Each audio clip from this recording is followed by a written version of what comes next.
할렐루야. 어떤 화가가 있었습니다. 그 화가에 초등학교 다니는 아들이 하나 있었는데 그 아들이 어느 날 숙제를 하기 위해서 큰 도화지로 이제 풍경화를 그리기 위해서 큰 도화지를 갖다 놨습니다.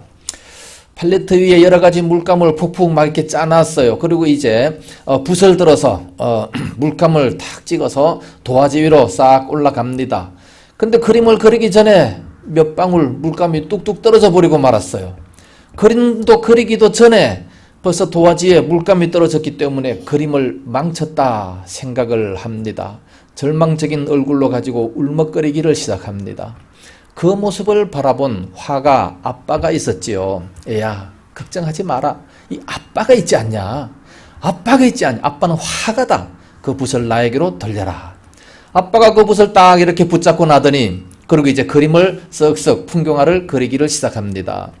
그 풍경화를 그리는데 거기에 물감이 떨어진 몇 곳에다가 이제 그 떨어진 그곳을 그대로 다시 그리는데 새카맣게 떨어진 어떤 것은 바위로 변하게 되고 또 어떤 곳은 뿌리로 변하게 되고 그래서 그 물감 방울이 전혀 표시가 나지 아니하고 아주 아름다운 풍경화로 싹 변화가 되게 되는 겁니다. 화가니까 얼마든지 뭐 그렇게 만들 수 있겠죠. 그 모습을 바라보던 그 아이가 너무나도 기뻐서 소리를 지르면서 아빠 최고야 손바닥을 막 치면서 박수를 치게 됐습니다. 얼마나 멋쟁이 아빠입니까? 오늘날 우리가 바로 그와 같지 않은가. 하나님 아버지는 오늘날 하나님의 자녀들인 우리가 실수할 때가 너무나도 많이 있습니다. 그럼에도 불구하고 우리의 실수를 그대로 책망하시는 것이 아니라 우리 인생의 도화지 위에 더 멋지게 우리들을 풍경화를 그려주시는 그런 하나님이십니다.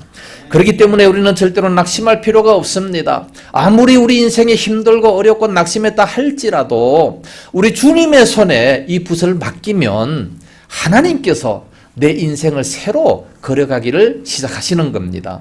그렇다면 더욱더 은혜롭고 아름다운 그런 인생이 될 수 있을 거 아니겠습니까? 하나님께서는 전지전능하십니다.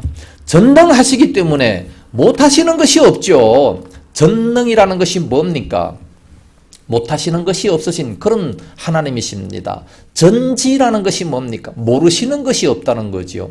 모든 것을 환하게 아시고 모든 것을 할 수 있으신 분, 그래서 전지전능하신 분이다. 그렇게 말씀하십니다. 태초에 하나님께서 천지를 창조하실 때를 보세요. 하나님께서 천지를 창조하셨습니다. 천지가 뭡니까? 하늘과 땅을 창조하셨어요.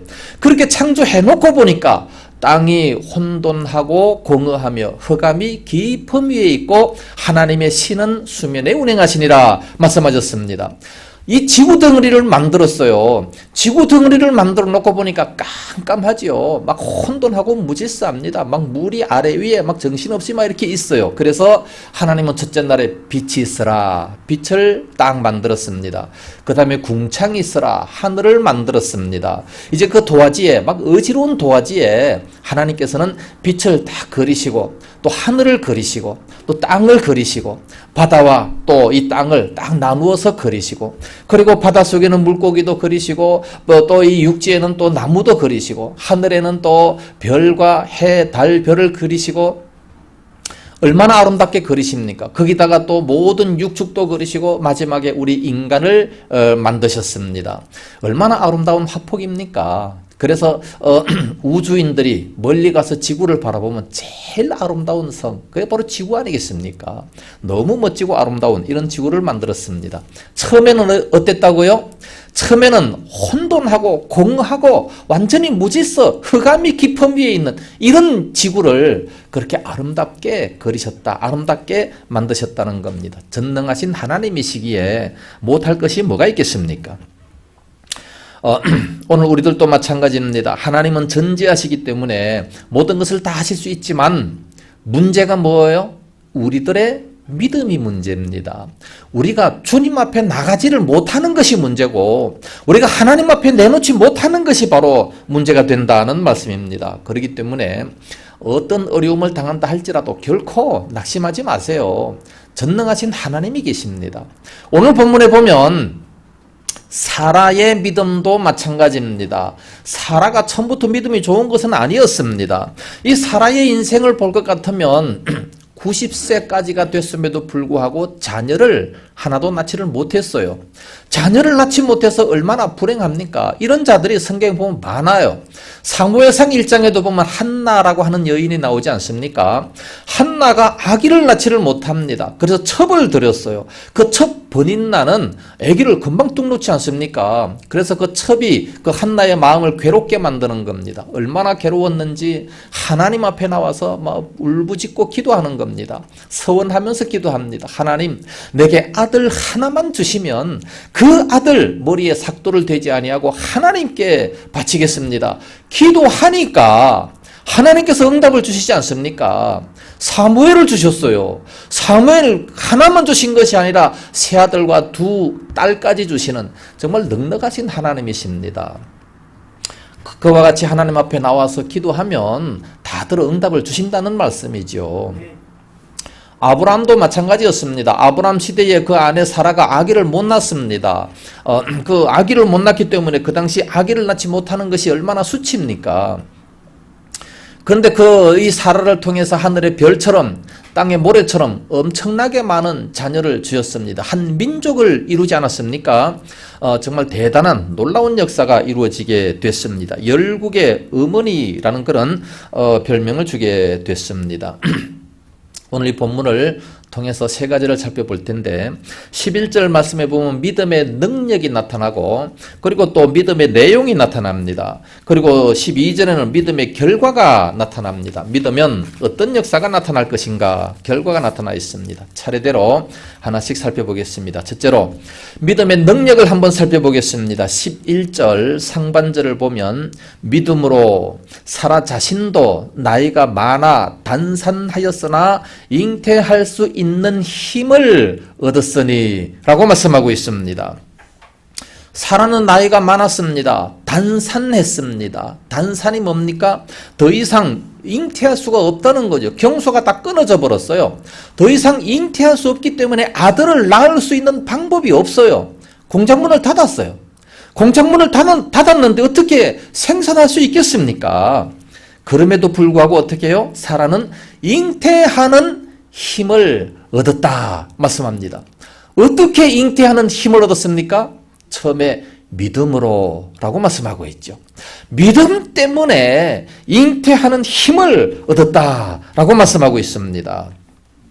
이 믿음이라는 것은 참 대단한 거 아니겠습니까? 그 남편 아브라함의 믿음 때문이 아니었어요. 남편의 믿음이 좋다고 그 아내가 믿음이 좋은가? 절대로 아니죠. 믿음은 각 개개인입니다. 그래서 11절 초반절에 보면 믿음으로 사라 자신도 라고 말씀하고 있습니다. 믿음으로 사라 자신도 사라 역시 믿음으로 말미암아 잉태하는 힘을 얻게 됐다라고 말씀하고 있습니다. 그러므로 믿음은 불가능을 가능하게 만드는 겁니다. 내 힘으로 안 되는 거 있습니까? 믿음으로 모든 역사를 이루어낼 수 있다는 것을 말씀하고 있습니다. 그러니까 믿으면 힘이 생깁니다. 믿으면 능력이 생깁니다. 믿기만 하면 역사가 나타난다는 거예요. 요한복음 11장 40절 말씀 보면 네가 믿으면 하나님의 영광을 보리라. 믿기만 하면 하나님의 영광을 보리라. 예수님께서 마르다의 집에 찾아가셨습니다. 그 집에 찾아가셨을 때 이미 그 오빠 나사로가 죽었어요. 죽은 지 나흘이 됐습니다. 그래서 이미 다 장사까지 다 지냈고 더운 지방이기 때문에 썩어서 냄새까지 나나이다. 소망이 하나도 없어요. 이미 죽었는데 무슨 소망이 있겠습니까? 그때 예수님께서 말씀하십니다. 네가 믿기만 하면 하나님의 영광을 보리라. 믿기만 하면 하나님의 영광을 보리라. 내가 믿나이다. 믿어서 다시 살아나지 않았습니까? 나사로가 다시 살아났어요. 놀라운 기적이 나타나지 않습니까? 사라도 원래부터 믿음이 있었던 것은 아니에요. 믿음은 항상 어디에서 생깁니까? 믿음은 들음에서 나며 하나님의 말씀을 듣지 아니하면 절대로 믿음이 생길 수가 없습니다. 들음은 그리스도의 말씀으로 말미암았느니라. 하나님의 말씀이 없이는 정말해서 하나님의 말씀을 듣지 아니하면 절대로 믿음이 생길 수가 없다는 말씀이에요. 에녹도 하나님의 말씀을 듣고 난 이후에 그때 이제 300년 동안 하나님과 동행했다라고 말씀하고 있습니다. 하나님의 말씀을 읽든지 하나님의 말씀을 듣든지 좌우지간 말씀을 가까이 하지 아니하면 믿음이 생길 수가 없다는 것을 말씀하고 있습니다. 그래서 믿음이 생기려면 좌우지간 열심히 교회 나오셔서 말씀을 들어야 됩니다. 어떤 사람들은 교회도 안 나오면서 나도 저렇게 좀 열심히 믿어보고 싶다. 아니 믿어보려면 교회 나와서 말씀을 듣고 성경 말씀을 좌우지간 읽든지 해야 믿음이 생기고 믿음이 생겨야 열심을 품을 거 아니겠습니까? 근데 교회도 안 나오면서 나도 그렇게 열심히 예수 믿고 싶다. 말만 그렇게 해서는 안 되는 겁니다. 사라도 처음부터 이렇게 믿음이 있었던 것은 아니에요. 처음에는 믿음이 없었습니다. 어느 정도 믿음이 없었습니까?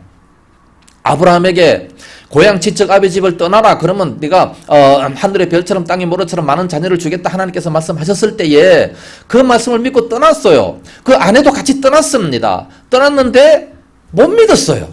못 믿으니까 어떡합니까? 아니 하늘의 별처럼 많은 자녀를 주시려면 나를 통해서 잉태가 돼서 자녀가 자녀를 낳아야 되는데 자녀가 생산이 안 되는 거예요. 이미 단산했다. 경수가 다 끊어져 버렸어요. 할 수가 없지 않습니까? 그래서 어떻게 했습니까? 인간적인 방법을 썼습니다. 자기의 종 하갈을 첩으로 드리는 거죠. 아브라함은 또 그걸 처음에 탁 그냥 받아서 그대로 또 순종을 합니다. 그런 건 순종 안 해도 되는데 첩을 준다고 하니까 좋아가지고 바로 그냥 받아서 신방을 꾸미는 겁니다. 그래서 누가 낳습니까? 이스마엘이 낳지 않습니까? 이스마엘을 낳았을 때에 그 이스마엘은 어느 조상이에요? 그의 후손들은 지금 아랍 족속의 족속이잖아요. 아랍 족속의 조상이 바로 이스마엘입니다. 그래서 이 아랍 족속 때문에 지금도 얼마나 갈등이 많습니까? 그 아브라함의 아내 사라가 이 결정 한번 잘못해가지고 온 세계가 지금도 불화가 이렇게 많이 있다는 겁니다. 그 이후로 하나님께서도 속이 상하셔가지고 13년 동안 영적으로 나타나지 아니하셨어요. 아브라함에게 나타나지 아니하셨어요. 말씀을 안 하셨어요. 13년이면 얼마나 세월이 깁니까? 여러분 우리가 1년 동안만 교회에 나오지 말아보세요. 믿음이 싹 다 사라져버립니다. 네? 말씀을 안 들으니까. 1년 동안 밥을 안 먹어봐요. 이미 죽은 사람이나 마찬가지지만 안 그렇습니까? 우리가 하나님의 말씀을 1년 동안 안 들어도 그렇게 믿음이 다 죽어버리는데 13년 동안 하나님이 안 나타나셨어요. 그래서 그 이후에 이제 나타납니다. 아브라함이 99세 때, 사라가 89세 때 그때 다시 나타나셔요. 그때 나타나셔가지고 뭐라고 말씀하십니까? 내년 이맘때쯤 네 아내 사라에게 아들이 있으리라. 그때까지도 못 믿었어요. 사라는 그때까지도 못 믿고 뒤에 가서 피식 웃습니다. 내 나이가 지금 얼만데 경수가 끊어진 지가 언젠데 무슨 아들이 있겠느냐. 하나님도 참 될 소리를 말씀하셔야지. 안 믿었어요. 안 믿으니까 하나님께서 어떻게 해요? 놓아졌습니다. 화가 났습니다. 사실 믿지 않고 뒤에서 피식 웃은 것은 비웃은 거예요. 아무도 몰랐어요. 그렇지만 하나님은 아십니다. 그 마음속을 아시고 네 안에 사라가 왜 웃느냐 책망하시는 겁니다. 그러니까 겁이 바짝 나가지고 안 웃었는데요. 아니다 네가 웃었다. 또 하나님은 또 자꾸 이렇게 씌우는 겁니다. 둘이 이렇게 얘기하는 장면이 창세기 18장에 보면 자세하게 나와 있습니다. 그 소리를 듣고 아마 사라가 정신이 번쩍 들었을 거예요.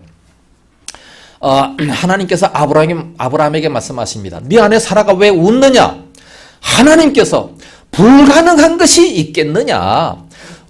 불가능한 것이 있겠느냐? 그렇게 말씀하실 때 아마 사라가 정신이 번쩍 들었을 겁니다. 하나님께서는 불가능한 것이 없지. 지금까지 인간적인 생각으로 내 생각으로 이렇게 안 된다. 경수가 끊어졌기 때문에 안 된다고 생각했는데 하나님께서는 불가능한 것이 없다. 다시 나타나셔서 그렇게 말씀하시는 것을 사라가 들었습니다. 그 소리를 들으면서 믿음이 생기는 거죠. 하나님, 내가 잘못했습니다. 내가 속으로 웃었는데 정말 잘못했습니다. 회개합니다. 정말 하나님만 믿겠습니다. 내게 아들을 주십시오. 그러면서 그 밤에 뭐 했겠습니까? 신방을 꾸몄죠. 아브라함과 함께 이제 신방을 꾸미게 되는 겁니다. 신방을 꾸며야 그래야 아기가 생기지. 어떤 사람은 또 이렇게 잘못 해석을 해가지고 아브라함과 아내는 마치 마리아처럼 성령으로 잉태됐다 이런 식으로 얘기하는 사람도 있어요. 그건 아니고 성령으로 잉태된 것은 예수님밖에 없습니다. 예수님만이 성령으로 잉태된 거죠. 만약에 성령으로 잉태됐다면 아브라함의 그 아들 이삭도 죄가 없어야 당연한 거죠. 그럼 그거 아닌 거예요. 근데 지금도 성령으로 잉태됐고 그래서 하나님의 능력이다 이런 식으로 얘기하지만 그게 아니고 아브라함과 사라가 신방을 꾸몄습니다. 신방을 꾸미고 둘이 함께 관계를 가졌죠. 그래서 이제 아기가 태어난 겁니다. 그 다음 해에 아기가 태어났는데 그 아기가 바로 이삭이고, 그래서 이삭을 통해서 또 아기가 태어나서 야곱이 태어났고, 야곱을 통해서 12아들이 태어났고, 그 12아들을 통해서 이스라엘의 12지파가 되고 이스라엘 민족이 생긴 거 아니겠습니까? 하나님께서는 약속하시고 그대로 다 이루어 주시는 겁니다. 하나님의 약속은 그래서 반드시 이루어지게 되는 거지요. 인간적으로 볼 때는 도무지 불가능한 거였지만, 그러나 이삭은 믿었다, 믿음으로 라고 말씀하고 있습니다. 오늘날 우리들에게도 여러 가지 힘들고 어렵다 할 때에 인간적인 경험을 믿지 마세요. 과거에는 안 됐었는데 그거 생각하지 마세요. 하나님의 말씀만 그대로 믿으면 됩니다. 그래서 사라처럼, 사라가 믿어서 이런 놀라운 역사가 일어났던 것처럼 우리들도 하나님의 말씀을 그대로만 믿으면 역사가 나타납니다. 하나님은 능치 못하심이 없다 말씀하셨습니다. 누가복음 1장 37절에 대저 여호와의 말씀은 능하지 못하심이 없느니라 말씀하셨습니다. 에스겔서 37장에 보면 에스겔 보고 하나님께서 말씀하십니다. 에스겔 그 골짜기에 갔더니, 산골짜기에 갔더니 마른 뼈들, 시체들이 잔뜩 있는 겁니다. 얼마나 말랐던 뼈들만 보이는 거예요. 거기에 대언해라, 살아 일어나라고 말해라 하나님께서 말씀하시는 거예요. 그래서 이 에스겔이 그 뼈들을 보고 명령을 합니다. 일어나라, 살아라. 그랬더니 그 뼈들이 어떻게 돼요? 벌떡벌떡 일어나더니 뼈가 뼈끼리 이렇게 막 연결이 되고, 그리고 근육이 입히더니 살이 입히더니 극히 큰 군대가 되었더라 말씀하고 있습니다. 마른 뼈가 군대가 됐대요. 진짜입니까? 봤습니까? 믿으십니까? 왜 대답을 안 해요? 나도 못 봤어요. 못 봤지만 성경이 그렇다고 하니까 그대로 믿는 겁니다. 네? 성경이 그렇다고 하니까 믿는 거지요. 아론이 이 쌍난 지팡이가 있었지 않습니까? 그 지팡이 마른 지팡이였어. 마른 지팡이인데 그걸 이제 놔뒀더니 싹이 나지 않습니까? 싹이 나요. 어떤 사람이 이 씨앗을 하나 발견했는데 피라미드에서 씨앗을 하나 발견했대요. 그걸 보니까 3,000년이 됐답니다. 3,000년이 됐음에도 불구하고 그 씨앗을 땅속에 심었더니 싹이 났대요. 예? 죽은 걸 줄로 알지만 하나님이 역사하시면 안 되는 것이 없다는 말씀입니다. 그래서 우리들은 아무리 불가능하다 할지라도 하나님의 말씀이 들어가면 다시 살아나는 역사가 있습니다. 능력이 나타나게 됩니다. 그러므로 하나님의 말씀을 믿어야 됩니다. 사라는 이와 같이 자신도 나이 많아 단산하였으나 믿음으로 잉태할 수 있는 힘을 얻었다 말씀하고 있습니다. 오늘날 우리들도 이런 믿음을 가질 수 있기를 예수님 이름으로 축복합니다. 두 번째로 믿음의 내용입니다. 11절 하반절 말씀 보니까 뭐를 믿었느냐? 이는 약속하신 일을 미쁘신 줄 알았음이라 말씀하고 있습니다. 약속하신 일을 미쁘신 줄 알았음이라 그랬습니다. 뭐를 믿었습니까? 미쁘심을 믿었습니다. 미쁘심이 뭐예요? 예쁘다는 말의 다른 말입니까?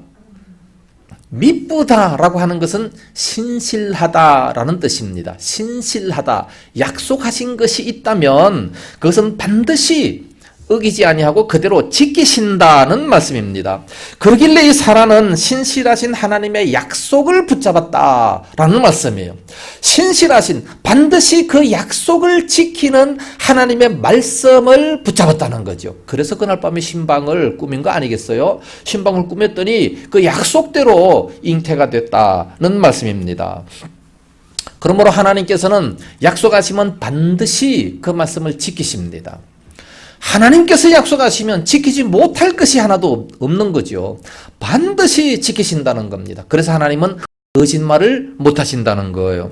민수기 23장 19절 말씀 보면 하나님은 사람이 아니시니 거짓말을 하지 않으시고 인생이 아니시니 후회가 없으시도다. 어찌 그 말씀하신 바를 행하지 않으시며 하신 말씀을 실행하지 않으시랴 라고 말씀하고 있습니다. 하나님은 사람이 아니시기 때문에 후회도 안 하세요. 거짓말도 안 하십니다. 말씀하신 것을 반드시 실행하신다고 말씀하고 있습니다. 그러나 우리 사람은요, 그렇지 않습니다. 아무리 약속해도 내가 뭐 거짓말 하나, 뭐 돈이 거짓말하지. 이런 식으로 자꾸만 핑계를 대고 있어요. 아니, 목숨이 없어서도 약속은 지켜야 되는데, 약속을 못 지키면서, 그러면 자꾸만 다른 걸로 핑계를 댑니다. 유명한 정치인들도 그러잖아요. 내가 약속을 어긴 것이 아닙니다. 못 지킨 것 뿐이지. 내가 무슨 약속을 어겼습니까? 못 지킨 거나 약속 어긴 거나 똑같은 얘기 아니에요. 말을 자꾸만 돌려서 이상한 얘기를 많이 합니다. 두 젊은이가 이런 대화를 합니다. 한 사람이, 이제 약속을 못 지킨 그 친구에게 가서 막 따지듯이 묻습니다. 야, 너 약속을 했으면 지켜야지. 지키지도 못할 그런 약속을 뭐하러 하느냐? 그러니까 이 사람은 아주 능청스럽게 그걸 받아 넘깁니다. 뭘 그걸 가지고 그러냐. 약속이라는 게 본래 그런 거 아니냐. 약속의 뜻이 뭔지도 모르면서, 뭔데? 약속이란 약간 속이는 거야. 약속이란 약간 속이는 거야. 그러면서 능청스럽게 얘기를 하는 겁니다. 지금 우리 사회는 이런 사회에 살고 있어요. 누구든지요, 약속해놓고 자기한테 손해가 된다. 그러면 바로 그냥 파기해버리고 말아요. 자기에게 손해가 되든 유익이 되든 약속을 했으면 지켜야 되는 겁니다. 하나님은 반드시 지키신다고 말씀하고 있어요. 미쁘신 분이십니다. 신실하신 분이셔요. 이런 하나님을 우리가 닮아가야지요. 약속했으면 반드시 지켜야, 약속은 지키라고 있는 거 아니겠습니까? 왜 약속합니까? 지키라고 약속하는 거지요. 오래전에 상영된 영화가 있습니다. 제목은 당신에게 일어날 수 있는 일입니다. 그 내용은 이렇습니다. 주인공이 찰리라는 사람이 있는데 이 사람은 경찰관이었습니다. 이 사람이 어느 날 이 사람은 돕는 것을 대단히 좋아하는데 어느 날 자기 아내와 함께 식당을 갔어요. 식당에 가는데 그 종업원이 너무나도 우울하게 있습니다. 너무나도 우울한 그 종업원을 바라보면서 그 종업원의 기분을 좀 풀어주기 위해서 팁을 주려고 했는데 마침 가진 현찰이 없었어요. 현찰이 없으니까 이 현찰은 못 주고 뭐 카드 끊을 수도 없고 어떡합니까? 자기 아내를 위해서 복권을 한 장 샀는데 이 복권을 줄 수 있는 것도 아니고 그래서 그 종업원에게 이렇게 얘기합니다. 복권을 이렇게 딱 내보이면서 내가 오늘 복권을 샀는데 이 복권에 만약에 당첨이 된다면 당신에게 절반을 드리겠습니다. 그 말이야 누구든지 하지. 절반을 드리겠습니다. 만약에 당첨이 안 된다 할지라도 이 다음번에 내가 올 때는 당신에게 2배의 팁을 드리겠습니다. 2배의 팁을 준다니까 조금 이제 마음이 풀어졌습니다. 그런데 그 주간에 복권이 당첨이 돼버렸어요. 얼마나 됐느냐? 400만 불 복권이 당첨이 됐습니다. 400만 불이면 우리나라 돈으로 40억이 당첨이 된 거예요. 돈이 생기면 사람들의 마음이 흔들릴 거 아니겠습니까? 그래서 이걸 어떻게 줄 수 있는 20억을 줘야 되는데 20억을 줘야 되는데 이거 어떻게 하겠느냐? 마음이 약간 흔들립니다. 약간 쏙이라고 약속은 있는 거는 아니고 그래서 그래도 줘야 된다. 약속했기 때문에. 그랬더니 그 아내가 난리가 났습니다. 그 약속은 약간 쏙해도 괜찮다. 그러면서 주지 말자고 막 그러지만 그러나 이 찰리라고 하는 사람은 아니다. 줘야 된다. 그러면서 이제 그걸 갖다가 줬어요. 20억을 주면서 하는 아주 유명한 말이 있죠. 그것이 뭐냐 하면 약속을 했기 때문에 그 약속은 지키는 것이 마땅한 것이다. 약속은 약속입니다. 그러면서 20억을 주잖아요. 비록 영화지만 실제로 그렇게 준 사람이 아마 있었는지 모르겠습니다. 영화니까 아마 가능하겠죠. 사람들도 이와 같이 약속은 지키기 위해서 그렇게 있는 겁니다. 아무리 많은 돈이 손해가 된다 할지라도 사람들도 이렇게 지키는 사람이 있어요. 하물며 하나님은 어떤 분이셔요? 신실하신 하나님, 미쁘신 하나님, 거짓말을 못하시는 이런 하나님께서 왜 약속을 안 지키시겠습니까? 반드시 지키실 줄로 믿습니다. 하나님께서는 그 약속을 지키셨어요. 이 사라에게 그 말씀을 지키셨습니다. 내년 이맘때쯤 아들이 있으리라. 그때 나이가 몇 살이에요? 아브라함은 100살, 사라는 90살. 말도 안 되는 소리인데 이미 경수도 다 끊어져 버리고 그랬음에도 불구하고 아들을 주셨습니다. 왜? 약속을 하셨기 때문에. 그래서 그 이삭을 낳고 이삭은 야곱을 낳고 야곱은 요셉과 그 12아들을 그 지파를 낳고 그래서 이스라엘 민족이 이렇게 엄청나게 많이 탄생이 되게 됐다는 말씀입니다. 하나님은 말씀하신 바를 반드시 지키십니다. 하나님께서 말씀하신 것은 1.1핵도 없어지지 않고 반드시 이루신다고 말씀하고 있습니다. 오늘날 우리들에게도 마찬가지예요. 하나님께서 말씀하셨습니다. 뭐를 통해서? 성경을 통해서. 그래서 성경은 구약, 신약 그렇게 말씀하십니다. 구약, 오래된 약속, 신약, 새로운 약속. 이게 바로 성경입니다. 이 성경을 통해서 우리들에게 다 약속을 하셨습니다. 이렇게 지키면 이런 복을 주겠다. 그런 약속의 말씀을 다 말씀하셨어요. 그래 놓고서 마태복음 5장 18절에 내가 진실로 너희에게 이르노니 천지가 없어지기 전에는 율법의 1.1핵도 없어지지 아니하고 반드시 다 이루신다고 말씀하셨습니다.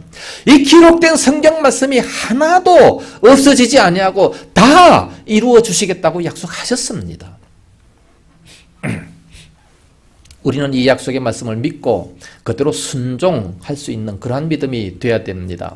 만약에 순종했음에도 불구하고 약속의 실천이 안 됐다. 그러면 기도하세요. 하나님, 마태복음 5장 18절에 그렇게 말씀하지 않으셨습니까? 그 약속의 말씀을 붙잡으면서 기도하면 하나님은 거짓말을 못하시기 때문에 반드시 허락을 하신다는 말씀이지요. 그러므로 약속을 붙잡고 우리는 기도를 할 수 있어야 됩니다. 하나님은 절대로 우리를 실망시키지 아니하십니다.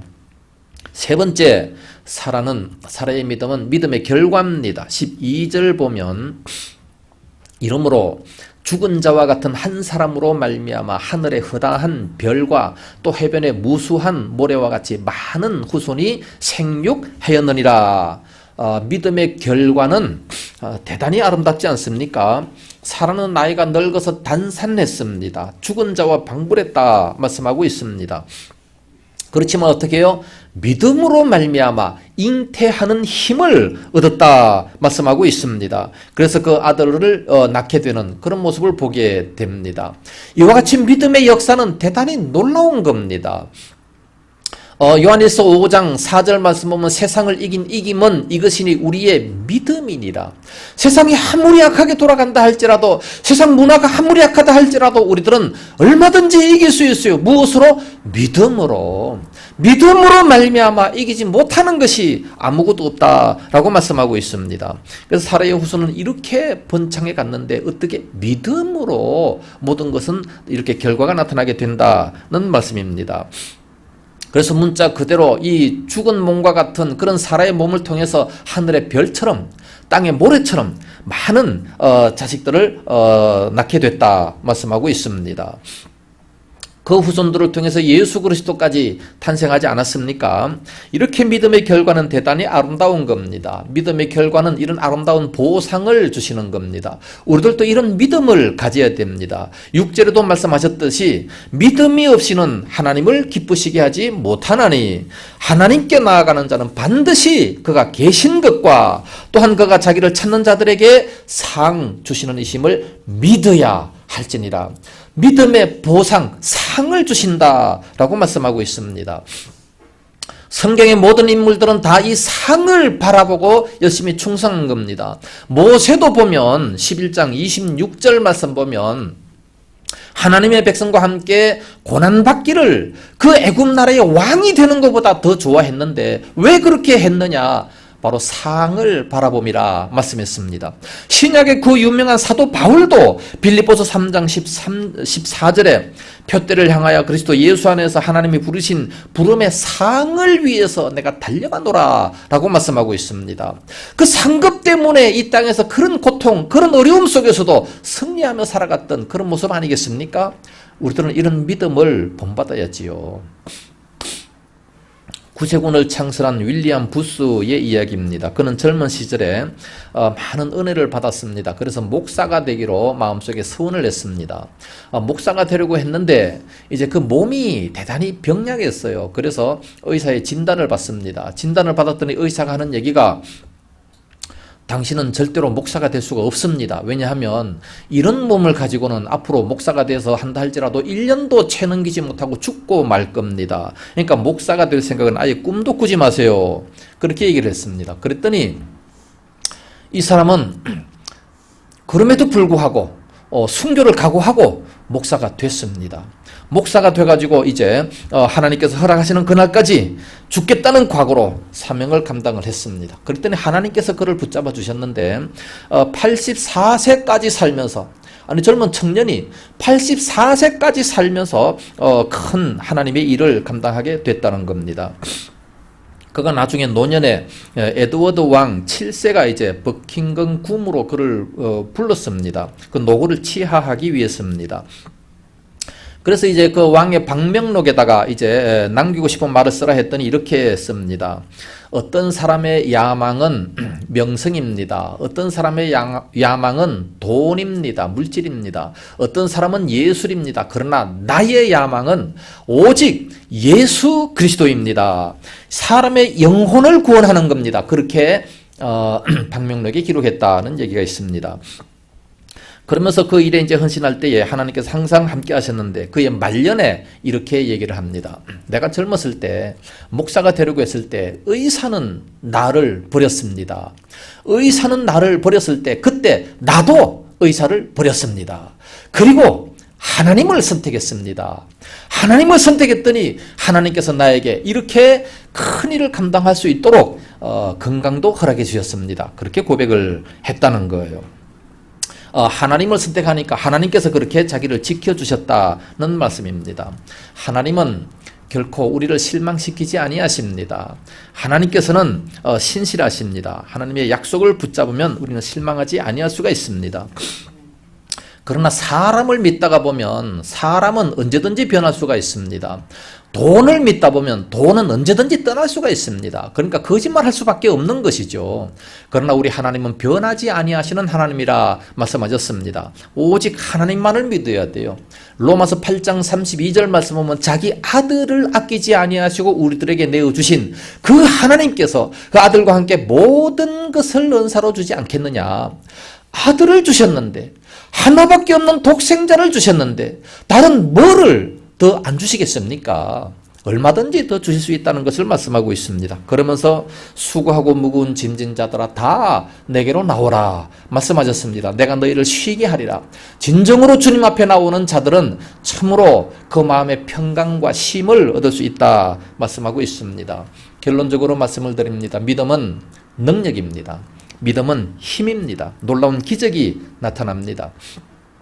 이스라엘 백성들이 광야에서 뱀에 물렸을 때 다 이제 죽기를 기다리고 있지만 그러나 모세는 구리병을 만들어서 높이 쳐들면서 누구든지 이것을 쳐다보는 자는 다 나음을 입으리라.